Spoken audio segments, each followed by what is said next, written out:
Okay, let's take a turn now to a very different kind of story. Long after the game ended, the World Cup, of course, celebrations continued in Vancouver today. Here's Deborah Goebel.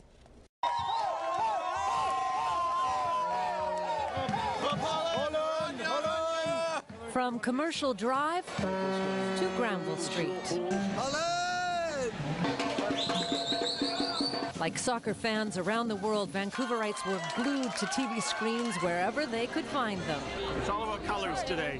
They had to pick red or orange when they woke up this morning. Netherlands. There's just something about watching with a crowd. We're from Spain, yes. I'm hoping. It's going to be tight. Halfway through and it's still anybody's game. We might get along when we're juggling the ball, but as soon as that second half starts, he's the enemy again. Neither Spain or the Netherlands has ever won a World Cup. In the final at this rate. There's a lot on the line. In two halves, nobody scores. Then, in extra time, it happens.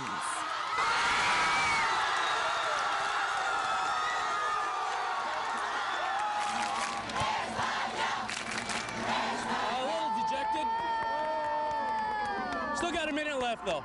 But a minute left just wasn't enough for the Netherlands. I feel amazing. Spain won. Very happy! We are a champion! 4 years from now, I guess we'll see him again in the finals. 2 years from now, World and Euro Cup.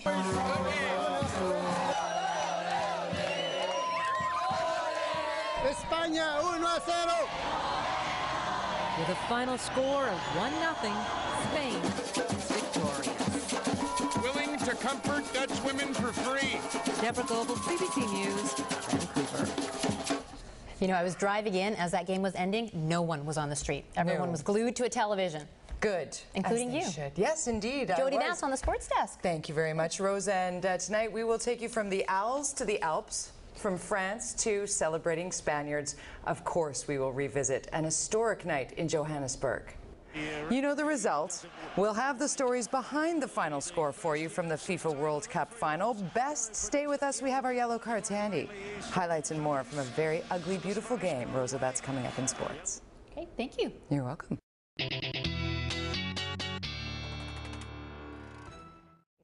So back to the beaches for all of us. Looks good. Thank you, Ann.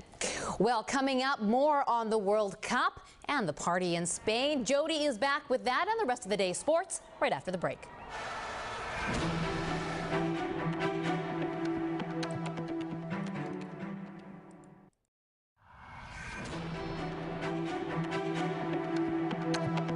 Okay, it's all soccer all the time these days? It is. Well, it's wrapping up. Can you believe it? What a month it's been. I know, right? Thanks, Rosa. Hey, everybody. What a busy, busy weekend in sports. Plenty to cover, so let's get right to it, shall we? And, of course, the 2010 World Cup final was written into the history books this day. Yes, you know the score. But did you get the gist of the story of what led to it?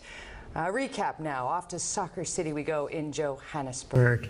And what a night. It's all about this. Keeping with pregame tradition, the reigning champs return the trophy. Game faces on. The players are ready to take to the pitch. Fans are more than ready to cheer on those players. A battle of attrition, this one. A downright violent affair as well for a soccer match. There was lots of this, and as a result, there were many of these handed out. A record 14 yellow cards in the match. It became kind of painful to watch at one point until the chances came. 62nd minute, Arjen Robben takes the perfect feed, but he can't put it away. And then 70th minute, still no score. David Villa goes in for sure to score, but no.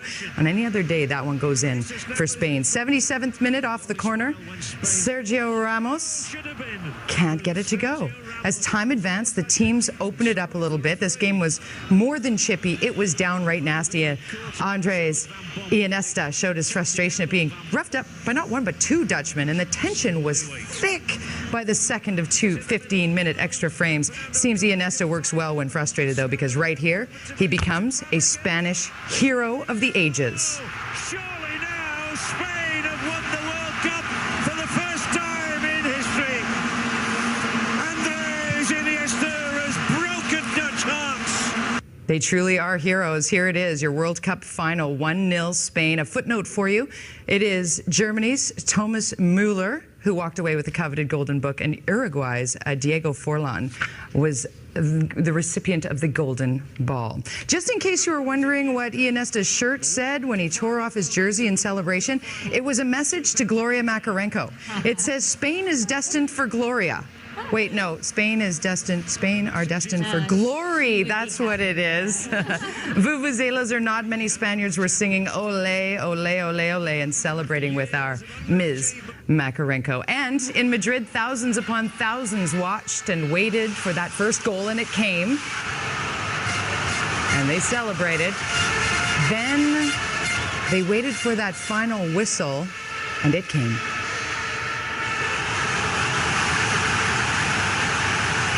Spain handed the Netherlands the loss and the record for most World Cup games without a title. Spain had 24.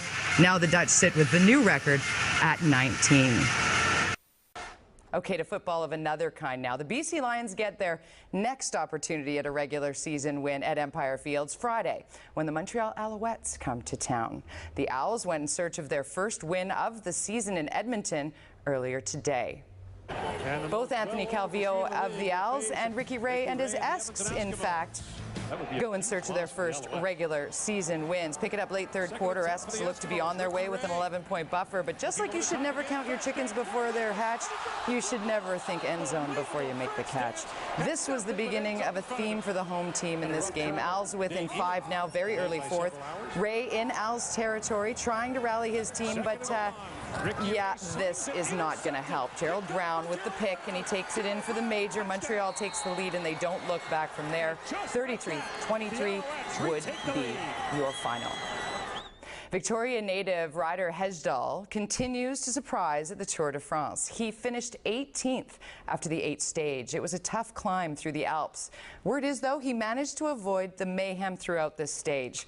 Check this out. Somewhere in this beautiful valley is our local boy, and breaking the serene scene, a big crash. One goes down and a bunch go down. But on the right-hand side, you'll see not Lance Armstrong. He doesn't go down. He scoots for the grass. Yes, Lance scoots. Unfortunately for the Texan, though, his luck would run out there. He goes down, the first to take a tumble right there on the corner. Easy to see the road rash. Lance Armstrong battling more than just the Alps this day, and the fight would continue. Even on the straight, flat road, he couldn't help but run into the rider ahead of him here, and the champ goes down, and yeah, you know what? He was really not happy. Even with all of this, Armstrong managed to finish 14th overall, moving up 8 spots over the 7th stage. And a couple of final notes for you. It's being rumored the LA Kings are about to ink coveted free agent Ilya Kovalchuk, and they're denying it, of course. And not sure if this is sports as much as it's gossip, but word is that Ottawa Senator Mike Fisher has married his sweetheart, country music star Carrie Underwood, last night in Georgia. Small ceremony, Rosa, but apparently very nice. I did see that. That's kind of sports and gossip. I like it. Me too. Entertaining. Thank you. You're welcome. So, beginning of the work week looking pretty good. Skip work, go to the beach. Yes, that's what I'll say. Finally, temperatures are seasonal for this time of year from the heat wave that we had yesterday. 22 degrees. And then we'll see mainly sunny skies. 22, 23, is that average? Yes, that's last week it was very average. Crazy hot. All right, well, thank you. I kind of like this better. Well, we are almost out of time, but before we go, a reminder. Your next local newscast is on CBC Radio 1 at 5:30 tomorrow morning. That's with Cecilia Walters. And on CBC TV at 5, Gloria Makarenko and Tony Parsons will be here. You can always get the latest news anytime online. Our website, cbc.ca/BC. That's it for us tonight. Thank you for spending your time with us. Good night. I like 22-23.